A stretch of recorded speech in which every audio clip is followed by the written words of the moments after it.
പത്തനംതിട്ടയിൽ CPIM MLAയുടെ നേതൃത്വത്തിൽ കള്ളവോട്ട് ചെയ്യാനുള്ള പരിശീലനം നൽകിയെന്ന ആരോപണവുമായി UDF സ്ഥാനാർത്ഥി ആന്റണി. മോക്പോളിൽ VVPATൽ അധികമായി താമര ചിഹ്നത്തിന് സ്ലിപ്പ് വന്നെന്ന UDFന്റെ പരാതി തെരഞ്ഞെടുപ്പ് കമ്മീഷൻ ഗൗരവമായി എടുത്തില്ല. റിപ്പോർട്ടർ അശ്വമേധത്തിലായിരുന്നു ആന്റണിയുടെ ആരോപണം.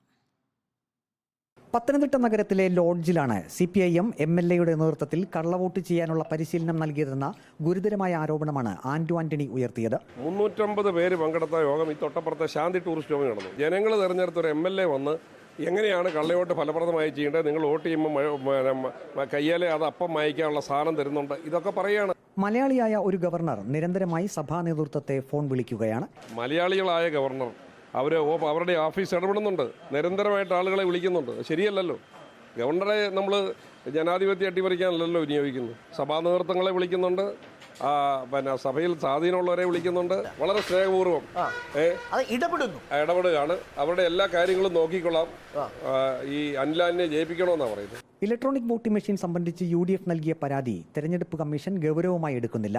പൂഞ്ഞാറിലെ ബൂത്തിൽ മോക്പോളിൽ VVPATൽ താമര ചിഹ്നത്തിന്റെ സ്ലിപ്പ് അധികമായി വന്നത് തെരഞ്ഞെടുപ്പ് കമ്മീഷൻ ലാഘവത്തോടെ കണ്ടതായും ആന്റണി ആരോപിച്ചു. ജനങ്ങളുടെ ട്രെൻഡ് എടുത്തു കഴിഞ്ഞാൽ ഇവിടെ 10 പേരോട് ചോദിച്ചാൽ 7 പേര് UDFന് അനുകൂലമായിട്ട് സംസാരിക്കും.